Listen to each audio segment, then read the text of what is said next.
da segunda parte. A gente vai estudar a segunda parte, né, que tem o título Mundo Espiritual ou dos Espíritos, e aí justamente capítulo 2, Encarnação dos Espíritos, questões 141 a 148, que vão tratar de alma e do materialismo. Eu estava conversando com a Ana Cláudia aqui, eu não sei se a gente vai conseguir ter tempo de chegar nas questões do materialismo. Se porventura eu não conseguir, eu vou contar uma historiazinha curta que serve para o nosso dia a dia, né, para a gente poder entender, por intermédio do exemplo, o assunto que Kardec traz para a gente, que os espíritos trazem para a gente. Como sempre temos feito, né, acho que a grande maioria aqui já deve ter me visto trazendo estudo, a gente faz como? A gente traz o texto exatamente do jeito que está dentro dos livros, para poder preservar o código kardeciano, e em cima do que Kardec traz, em cima do que os espíritos superiores trazem, a gente vai e traz o nosso comentário, a gente vai pensar em cima desse assunto. Também outra coisa importante, se alguém tiver dúvida, não entendi, não sei, fiquem à vontade, tá? Se alguém tiver dificuldade, tá muito complicado, a gente tenta fazer de outra maneira, a gente explica, fiquem totalmente à vontade, tá? De nada adianta a gente correr no tema e a gente não aproveitar da melhor maneira para cada um de nós. Se porventura a gente sentir que está complicando, né, esse método, aí a gente chega para a pessoa e fala assim, com paciência, né, a pessoa fala assim, então depois a gente conversa com calma para poder dar prosseguimento ao estudo. A primeira questão que trouxe para a gente, Kardec, né, Kardec pergunta para os espíritos, é se há alguma coisa de verdadeiro na opinião dos que pensam que a alma é externa e envolve o corpo.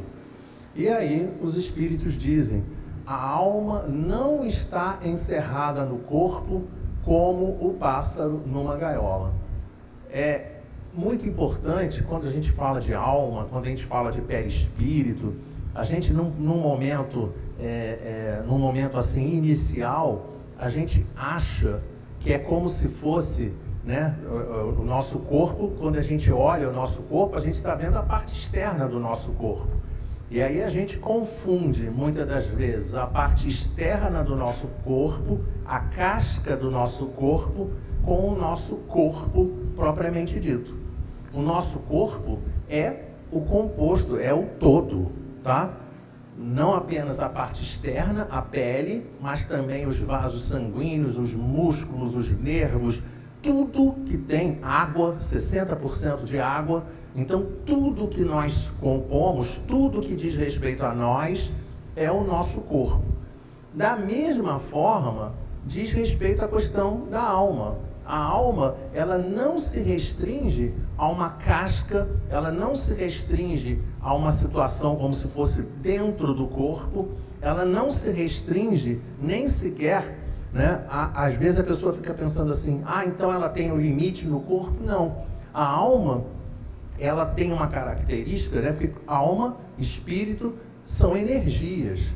Então, a gente tem característica de conseguir, inclusive, expandir, se expandir. A gente não fica restrito ao organismo, não fica restrito ao corpo.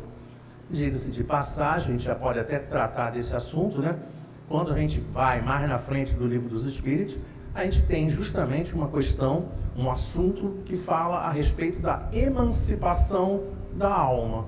O que é a emancipação da alma? A emancipação da alma é a capacidade que o indivíduo tem da alma conseguir se desligar um pouquinho mais, se afastar um pouquinho mais do corpo físico.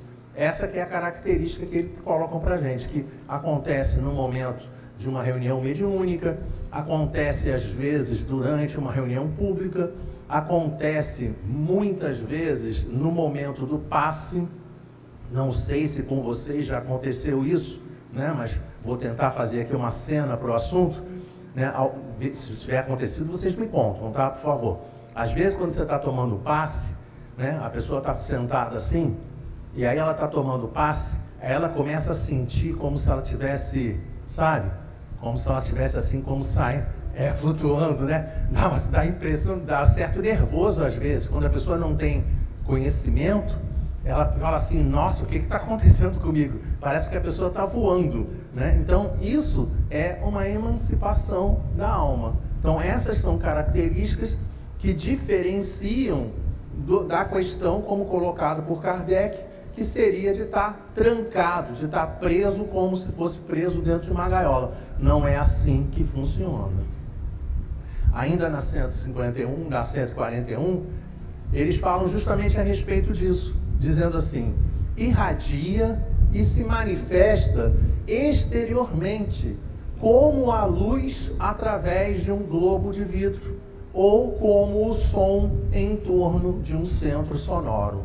É nesse sentido que se pode dizer que ela é externa, mas nem por isso é o envoltório do corpo. Então, para a gente entender, a alma ela é interna, a alma é envoltório, a alma é externa. A alma é um todo que se expande em todas as direções. Uma outra questão também muito comum, eu não sei se vocês também já perceberam isso, mas nós brasileiros, então, nem se fala, né? Fora do Brasil não é comum isso não, tá? Se você vai, por exemplo, numa Alemanha, né, as pessoas falam com os outros, uns aos outros, é tudo assim, tudo à distância. Mas brasileiro é assim, se a gente chega para o brasileiro e fala, oi, tudo bem? Tá tudo bem, né? Agora, se a gente chega e fala, e aí, tudo bem? Aí a pessoa, ai, tudo bem, tudo bem. Por quê? Porque a gente gosta da proximidade. Essa proximidade é muito boa. Isso é uma coisa muito boa. Nós temos que aprender, nós precisamos aprender, por exemplo, a nos abraçar mais, a conversar um com o outro e aí, logicamente, tem que ter o bom senso em cima da situação, porque se porventura a pessoa ultrapassar o limite do bom senso, você simplesmente faz o seguinte, se afasta, entende? Não precisa causar escândalo, não precisa criar caso, não precisa nada, simplesmente se afasta, tá? Mas é muito importante a gente aprender a se abraçar. E aí, quando se fala de abraçar, né, como é que a gente se abraça, né? Ó, vou ensinar o pessoal a se abraçar. Tem gente que se abraça assim, quer ver? Ó, tem gente que se abraça assim, ó. Oi, tudo bem? Vocês já viram isso, não já? Tem gente que vai cumprimentar o outro, dá beijinho, faz assim, quer ver? Ó, oi, tudo bem? Dá orelhada, entendeu? E nós espíritas, nós vamos aprender o quê? Nós vamos aprender a... Eu não tenho como segurar o microfone. Olha aqui, vou soltar aqui, ó. Entrelaçar, assim, entendeu? Um braço por baixo e o outro por cima. De maneira que os corações se toquem, tá? Então, quando a gente aprende isso, tá? Eu não sei se eu já contei para vocês, se bobear já até contei, né? Tinha um garotinho lá na agremiação, por isso que o tempo vai passar, né? Não tem jeito, né? Tinha um garotinho, quando eu trabalhava lá na agremiação Espírita Francisco de Paula, o nome dele era Jonatas. Eu já contei do Jonatas para vocês? Não lembro, não? Eu vou contar rapidinho do Jonatas. O Jonatas era o seguinte, ele tinha 3 anos, mais ou menos, 3 para 4 anos, e todas as vezes que a evangelizadora saía da sala de aula, ele fechava a mão e dava um diretaço no rosto da criança que estivesse perto dele. Não interessava se era menina, menino, mais velho, mais novo, não importava. Ele largava um socão na boca, no nariz, no olho e não queria saber. E a evangelizadora falava, até que um dia ela perdeu a paciência. E aí ela disse para mim, Eduardo, eu não aguento mais o Jonatas. E aí eu disse para ela, então traga o Jonatas para conversar comigo. E aí, eu lá dentro da agremiação, fiquei parado assim, né? E aí vocês imaginam que o Jonatas entrou no salão, e aí ele veio andando na minha direção, vocês veem que eu sou pequenininho, né? Você não dá para perceber isso, né? E aí o Jonatas, aquele projetinho de gente, veio e foi fazendo assim, ó. Ele ficou aqui na minha frente, assim, ficou quase olhando para o teto, né? E aí eu falei para ele assim, oi, Jonatas, Logicamente, eu me sentei no chão, né? E virei para ele e perguntei para ele assim: você gosta de brigar?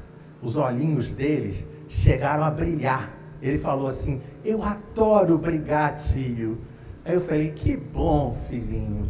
Pois então eu vou ensinar você o golpe mais importante e mais poderoso que existe.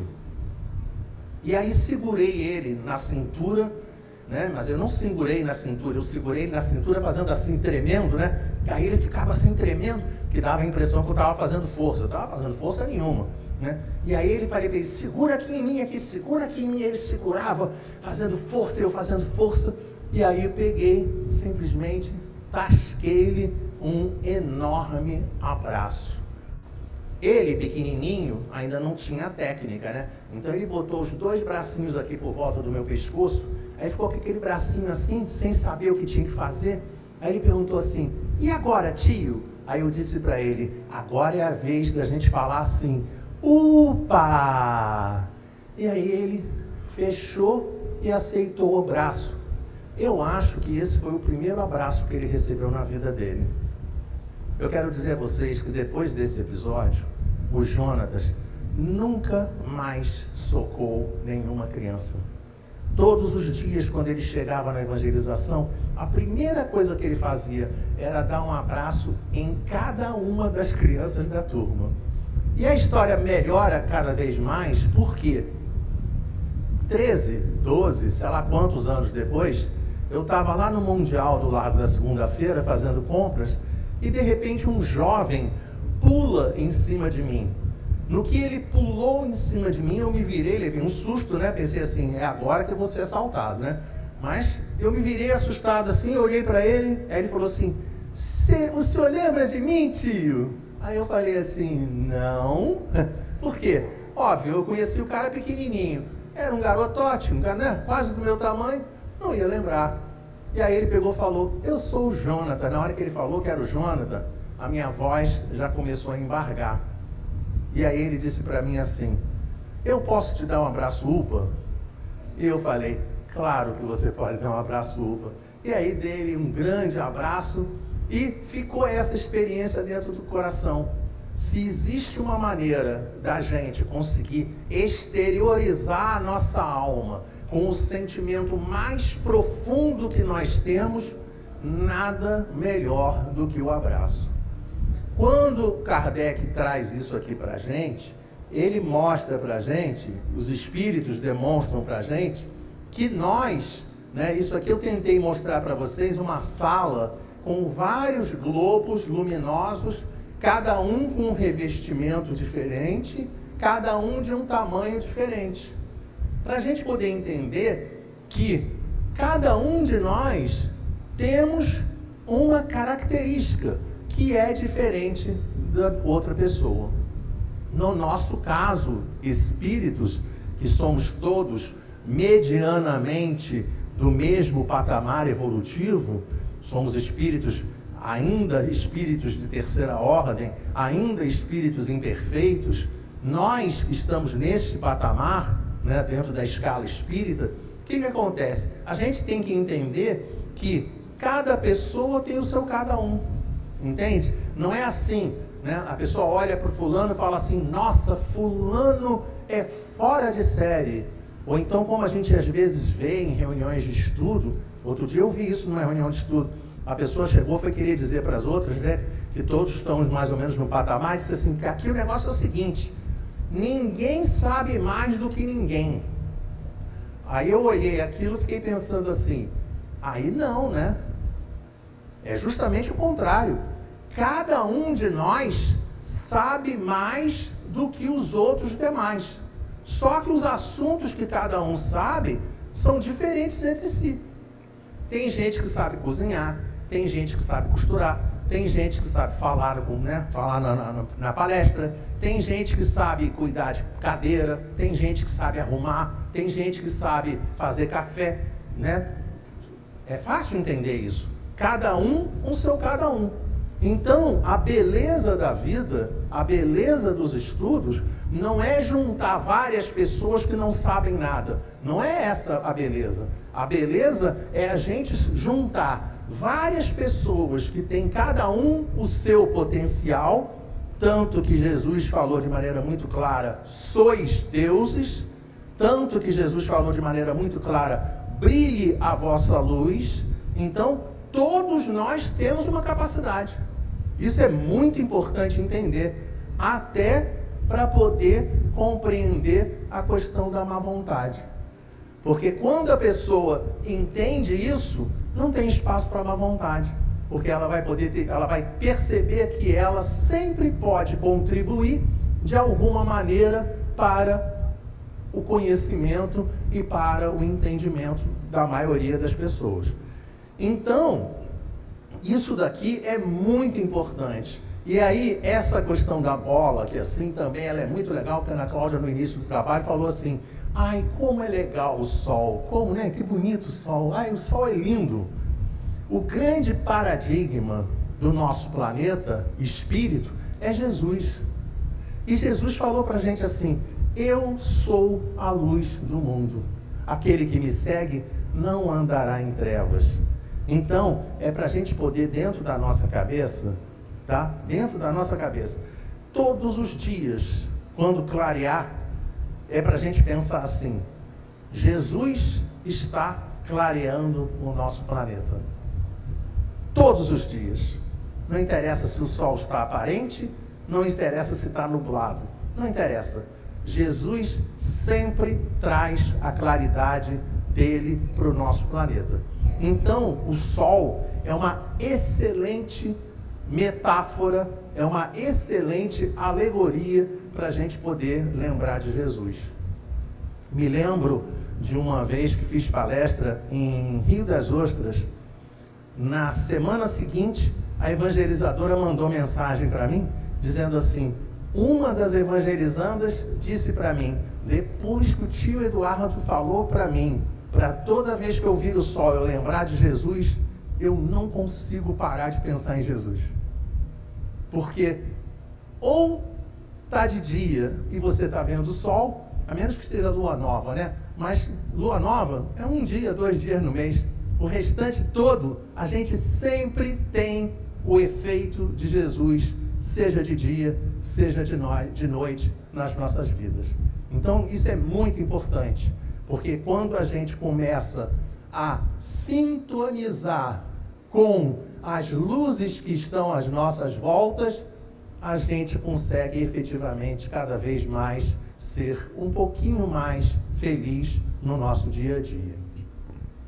E aí, nós trouxemos uma outra questão, que é a número 88, só para a gente poder lembrar que o Livro dos Espíritos, ele se desenvolve, né? Tem gente que pensa que o Livro dos Espíritos, ele se desenvolve assim, uma questão aqui, outra questão ali, uma questão acolá, mas na realidade o Livro dos Espíritos, ele se entrelaça. Então, só para a gente poder perceber isso, essa informação, ela vai totalmente de acordo com a questão 88, que diz para a gente que se nós quisermos imaginar como é um espírito, como é uma alma, ela se apresenta para a gente como sendo uma chama, um clarão ou uma centelha etérea, tá? Ou seja, está sempre tendo uma simbologia de luz. Essa que é a questão para a gente poder pensar e para a gente poder refletir. Voltando na 141, então, a alma tem 2 envoltórios. Um sutil e leve, o perispírito. E o outro, grosseiro, material, pesado, o corpo. A alma é o centro de todos esses envoltórios. Então, tudo isso que está aqui dentro dessa imagem, seja para dentro do organismo, seja no cérebro, seja no coração, seja em todos os centros de energia, centros de força, seja irradiando para o seu redor, tudo isso diz respeito a esse conceito alma, tá bom? E aí vem a 142, que diz assim, que dizer dessa outra teoria, segundo a qual a alma, numa criança, se completa a cada período da vida? Resposta: o espírito é apenas um e está inteiro na criança como no adulto. os órgãos ou os instrumentos das manifestações da alma é que se desenvolvem e se completam. É ainda tomar o efeito pela causa. Então a gente também tem que tomar muito cuidado, porque nós já vimos dentro de livro de literatura espírita a pessoa dizendo assim, que a ligação entre o espírito e a criança se dá em torno do 7º ano de vida. Tá? A primeira coisa, isso não é uma coisa genérica, tá? Isso não é uma coisa que diz respeito a todo mundo, não é regra, isso é totalmente variável. Tá? Para quem já lidou com criança sabe muito bem disso. Tem criança que tem maior desenvoltura com pouca idade, tem criança que tem desenvoltura depois, um pouquinho mais adiante. Não tem essa coisa assim cravada, tá? É isso que a gente tem que entender. Não levemos isso como regra. E mais importante do que isso, compreender que o espírito já está na criança, por completo, tá? O espírito já está na criança por completo.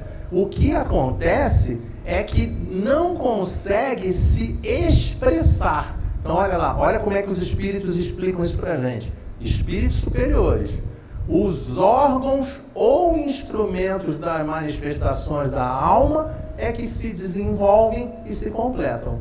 Então, o espírito já está todo lá. É diferente. Vocês estão percebendo que é diferente? Quando a pessoa fala assim, o espírito está se ligando pouco a pouco. Não, o espírito já está totalmente lá, só que ele não consegue se expressar. É isso que a gente tem que conseguir perceber. 143. Por que todos os espíritos não definem do mesmo modo a alma? E aí, Kardec recebe dos espíritos a explicação.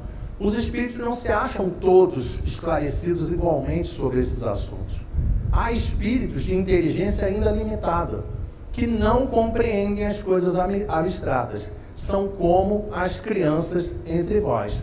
Mesmo considerando que hoje em dia tem criança que dá show, né? A gente sabe disso, né? Tem muita criança que chega perto da gente, a gente fica olhando assim, né? Fazem perguntas diretas ao nosso comportamento, fazem questionamentos que a gente olha assim e fica pensando assim, gente, da onde que esse cara tirou esse negócio? Né? Elementar. Precisamos todos lembrar que crianças ou adultos, todos nós somos espíritos que já tivemos experiências do nosso passado.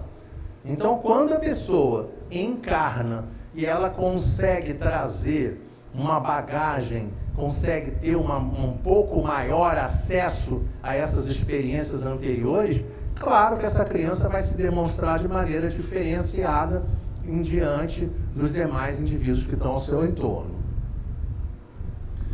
Ainda na 743, eu coloquei aqui assim um quadro, né? Tá muito clarinho, né? Mas para vocês poderem ver assim, ó, o reino dos céus é como, tá? Por quê? Porque os espíritos, eles utilizam figuras, esse tipo de coisa que eu acabei de fazer aqui em vários momentos, de mostrar globo, né, de dar exemplos. Os espíritos, eles utilizam essa metodologia para explicar as coisas para a gente. Porque se eles fossem, muitas das vezes, falar para a gente, né, pão, queijo, exatamente como as coisas funcionam, a gente talvez não conseguisse entender da mesma maneira como se eles utilizando a pedagogia para trazer os conteúdos para a gente. Então, indo um pouco mais adiante, a 144 diz assim, que se deve entender por alma do mundo? E aí os espíritos respondem. Reparem que nessas perguntas, Kardec, ele tenta varrer toda a lógica, toda a filosofia que diz respeito a determinado assunto. É como se ele estivesse tentando, né? Se fulano pensar assim, vamos pensar a opinião que não sei quem lá diz, vamos pensar a opinião que não sei tal autor fala. Então ele submete aos espíritos superiores os assuntos da maneira que os assuntos chegam para ele, para poder cobrir, né? Para ele poder cobrir todo o conteúdo que está sendo abordado. Então, o que se deve entender por alma do mundo?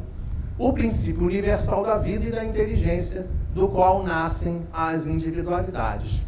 Mas os que se servem dessa expressão não se compreendem, as mais das vezes, uns aos outros. O termo alma é tão elástico que cada um o interpreta ao sabor das suas fantasias. Então, nós tentamos trazer aqui assim, né, uma ideia, eu até coloquei aqui assim, uma bolinha aqui assim, tá? Essa bolinha aqui assim é para a gente poder entender mais ou menos como é que se interpreta para nós, doutrina espírita, a questão da alma, tá? Por quê? Quando você é uma pessoa que tem vidência, alguém aqui tem vidência? Quem tem? Alguém já viu espíritos? Já viu? Já viu? Quem já viu espírito aqui? Levanta a mão. Ninguém nunca viu? Já viu, né? Quando você vê um espírito, o que você está vendo é a alma. Ou quando você está vendo o espírito propriamente dito, né? Porque se for lá no pé da letra, né? Tem gente que fala assim, né? Tem gente não, o livro dos espíritos traz, a alma é o espírito quando está encarnado. Então, quando você tem essa visão, você está vendo uma coisa material, tá? Mas ela não é totalmente material, porque senão todo mundo via. Então, reparem, ela é uma coisa que está mais para perto da matéria do que mais para perto do espírito. Entenderam? Então, por isso que eu coloquei aqui assim, aqui mais ou menos que está a alma. Se você for chegar e falar assim, a alma é matéria pura? Não, não é matéria pura. A alma é espírito puro? Também não é espírito puro. A alma é obra de Deus? Obrigatoriamente é obra de Deus. Mas então o que é a alma? É alguma coisa que está aqui, e reparem, eu não estou preocupado que a gente entenda 1000%. Os espíritos também não estão nem um pouco preocupados com isso. É só para a gente poder entender que o componente é mais material do que espiritual. Só isso para a gente entender. Ah, mas é espiritual. Aham, é espiritual. Mas é material porque a gente vê. Se fosse só espiritual, se a alma fosse somente espiritual, a gente não conseguiria ver. Porque espírito não é matéria. Espírito é espírito, matéria é matéria. Deus, espírito e matéria são aquela famosa trindade universal que está lá dentro do livro dos Espíritos, na questão 27. 144. Ainda sobre esse assunto, Kardec percebe, né, e que os espíritos percebem que também à Terra atribuíram uma alma. E aí diz assim, por alma da Terra se deve entender o conjunto dos espíritos abnegados que dirigem para o bem as vossas ações, quando os escutais, e que, de certo modo, são os lugares tenentes de Deus com relação ao vosso planeta. A imagem não está muito nítida, tá? Eu reconheço que a imagem não está muito nítida, porque é difícil da gente encontrar, às vezes, imagem com uma resolução legal. Olha aqui, vocês conseguem ver que tem como umas entidades aqui em volta do planeta? Dá para perceber? Tá? Então, esses espíritos aqui assim, seriam os espíritos que seriam responsáveis pelo cuidado e pela vibração do planeta.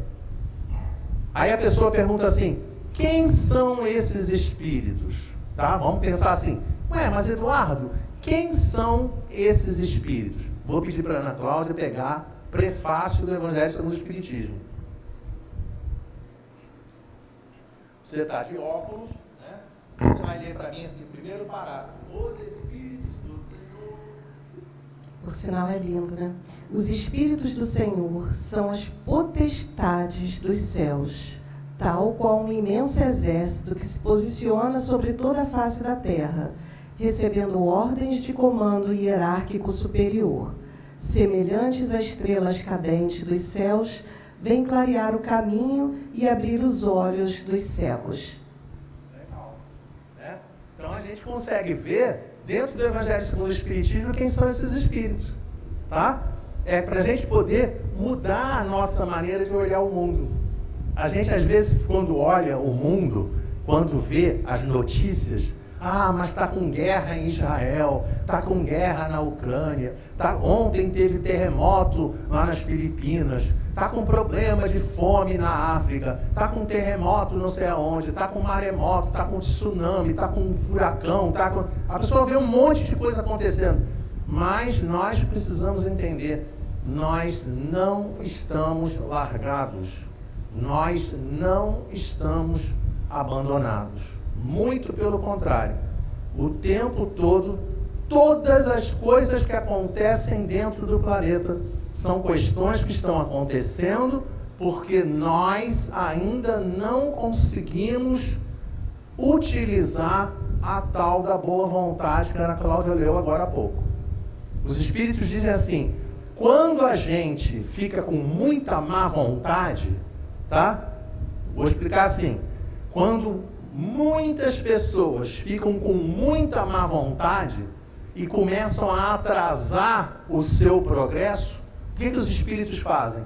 Fazem com que aconteçam determinados cataclismos, determinados eventos pesados. Para quê? Para poder fazer a humanidade crescer. Como se fosse uma coisa assim, vocês não querem aprender pelo amor, não?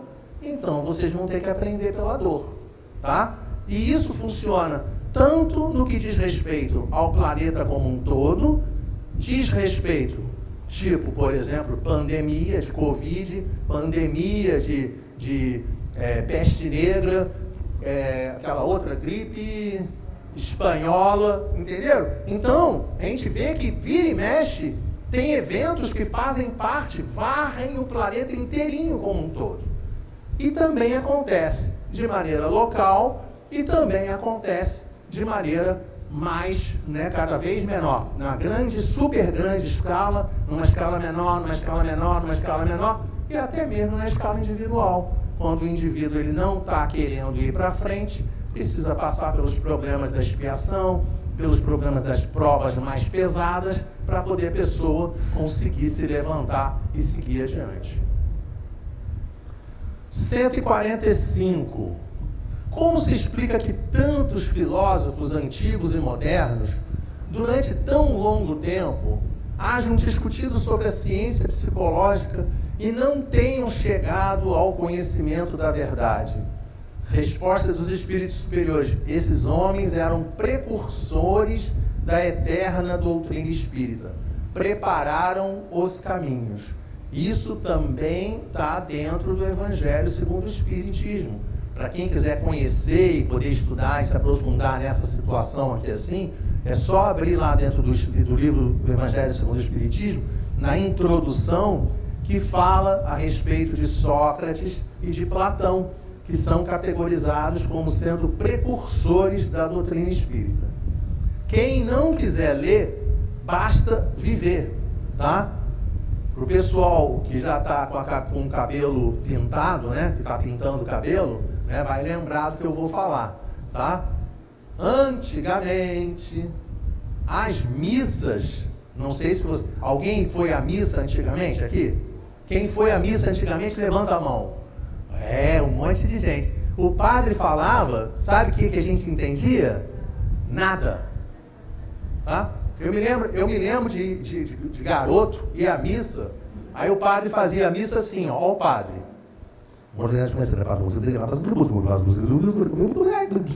Graças a Deus. Ó, gente, ninguém merece.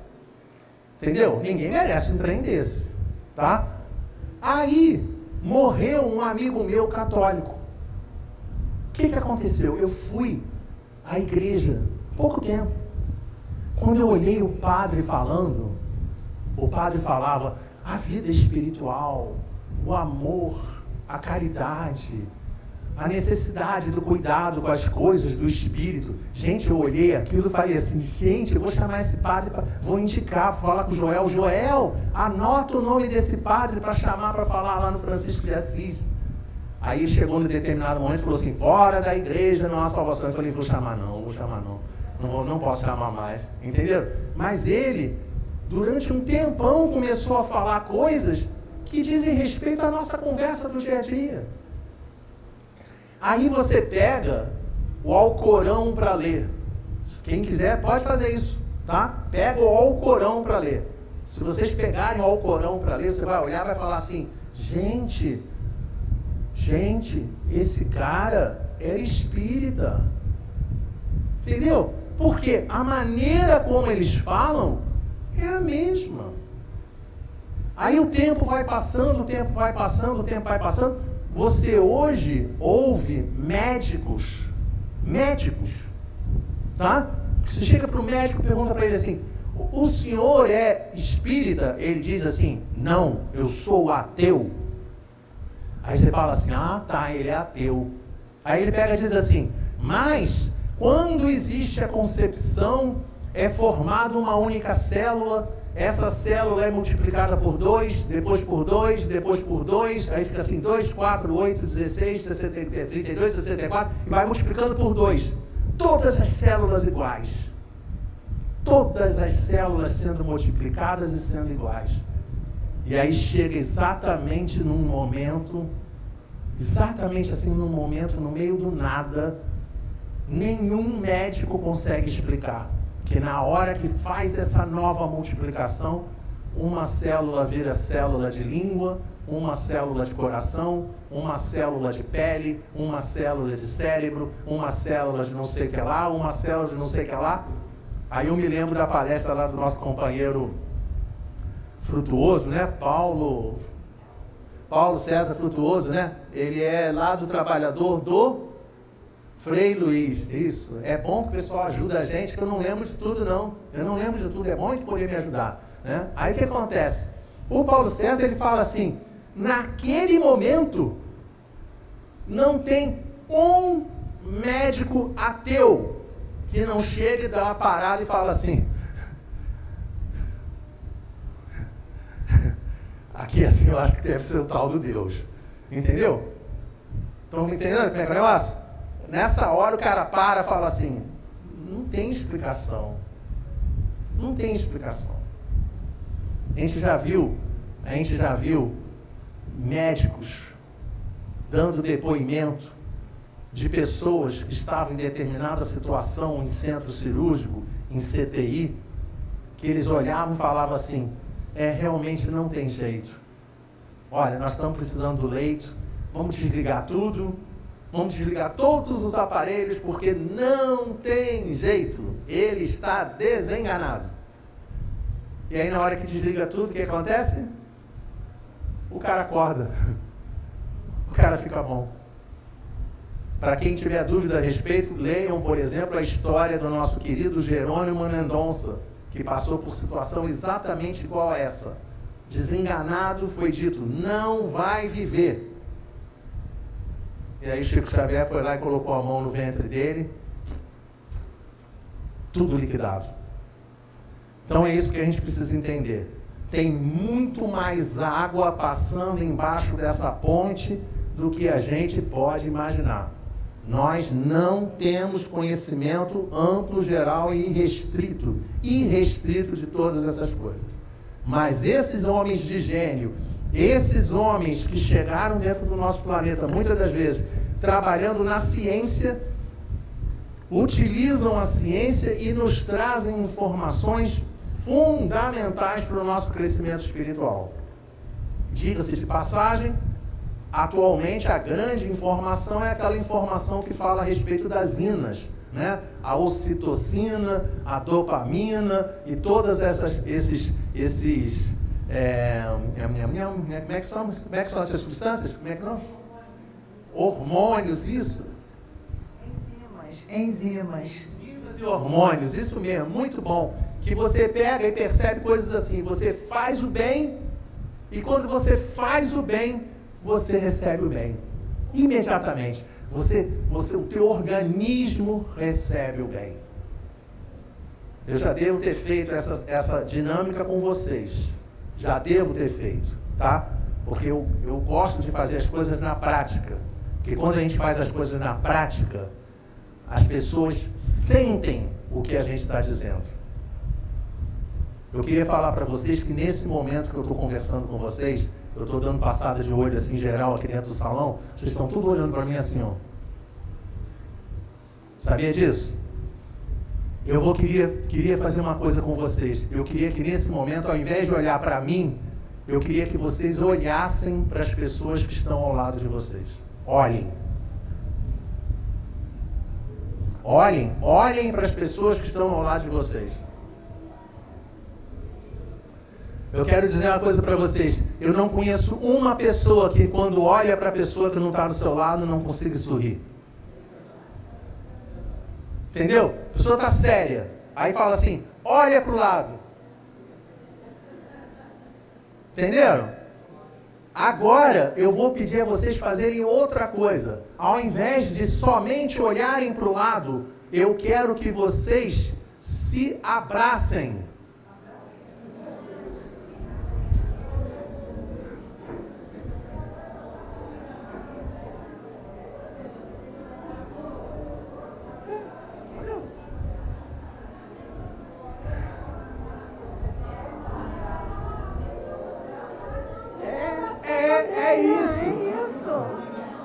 Olha só, olha o que acontece.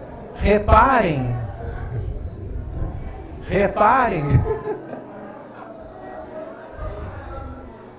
Valeu, gente. Muito bom. Reparem uma coisa, olha só. Reparem uma coisa importantíssima. Eu não disse para ninguém se levantar para abraçar. É impossível. Então repare, quando vocês estavam assistindo o estudo, estava todo mundo assim, ó. Silêncio profundo. Quando falei para vocês se abraçarem, todo mundo sorri, todo mundo se cumprimenta, todo mundo, sabe? É porque vocês talvez não consigam perceber, mas o padrão vibratório dentro do ambiente faz assim, ó, tum! Por quê? Porque cada um de nós está descarregando toneladas de ocitocina, dopamina e um monte de outras inas para dentro, cada um entre o outro. E isso é muito positivo para cada um de nós. Então, isso que nós fizemos aqui agora é a comprovação por A mais B daquilo que eu disse lá no início do trabalho. Nós precisamos nos abraçar mais. Nós precisamos sorrir mais. Se for marido e mulher, com todo respeito, beija mais. Gente, pelo amor de Deus, isso é muito sério. Isso não é brincadeira. Isso é terapêutico, claro que é. Claro que é. A gente vê casamentos serem refeitos, serem reconstruídos, serem, reforçados dentro do tempo, porque começaram a se beijar. Mas não é beijinho. Não é beijinho, não. É beijo mesmo. Tá? Beijo mesmo. Beija, cumprimenta, como você vai, dá um abraço, fica junto. E isso vale, não é só para marido e mulher, não. Isso também vale para os filhos. Porque tudo isso é exteriorização da alma. Isso tudo limpa a nossa alma, limpa os nossos espíritos. Isso é extremamente positivo para as nossas vidas em todos os aspectos possíveis e imaginários. Só para vocês poderem ter ideia, uma professora universitária fez um trabalho de dinâmica dentro da sala de aula. E dentro desse trabalho de dinâmica foi feito um serviço, um trabalho mais ou menos semelhante a esse que nós acabamos de fazer aqui. Eu queria dizer a vocês que os alunos ficaram da seguinte maneira: a senhora não poderia dar todas as matérias para a gente? A pessoa ficou, os alunos ficaram tão apaixonados, mas tão apaixonados. A avaliação, ela botou uma avaliação, aí a avaliação vinha assim: a senhora é perfeita. Por quê? Porque aquela pessoa conseguiu tocar o coração dos alunos. E isso tudo a gente consegue fazer. É só a gente querer. É só, ao invés de ter má vontade, é só a gente ter boa vontade. Como eu já previa, o tempo está no meu pescoço. Então, eu vou contar para vocês a respeito do materialismo. Porque dentro da doutrina espírita, em vários momentos, no que é o espiritismo, em vários momentos, se fala que o conhecimento da doutrina espírita talvez seja o maior antepositor de ideia a respeito do materialismo. A pessoa que efetivamente é espírita não consegue ser materialista. Isso é muito importante entender. E aí, aconteceu uma coisa muito interessante, porque foi feito na UE, lá no CERJ, né, foi feito no CERJ um trabalho interreligioso. E esse trabalho interreligioso, como é que ele funciona? Se junta a pessoa católica, evangélica, judeu, ateu, junta espírita, junta tudo quanto é tipo de gente, está lá. Uma companheira, dirigente de uma casa espírita, eu não vou dizer o nome, aí já é demais, tá? Mas eu sei o nome dela, tá? Porque ela me contou essa história. Ela tinha lido o livro que é o Espiritismo. E aí ela pensou assim, já sei o que eu vou fazer. Eu vou no grupo de pessoas materialistas, das pessoas que são os ateus. Porque quando eu chegar lá, eu vou esfregar a doutrina espírita na cara de cada um deles, para eles se converterem e deixarem de ser ateus. Só que ela não sabia o que ia acontecer naquele dia. E aí naquele dia foram separados os grupos por religiões. E aí no grupo de ateus, ela se sentou assim à frente de todo mundo, no lado da coordenadora. Ela não cabia dentro da cadeira, ela ficava assim, ó, sabe? Assim, doida de vontade para falar. E aí entra a coordenadora geral e diz assim, o trabalho de hoje vai ser o seguinte, vocês vão trazer para nós as experiências que vocês têm a respeito da caridade. E ao invés de começar por ela, começou para a pessoa que estava no outro lado da coordenadora. E aí falou assim, vai rodar anti-horário. Ela ia ser a última. E aí o que aconteceu? A primeira pessoa começou a falar.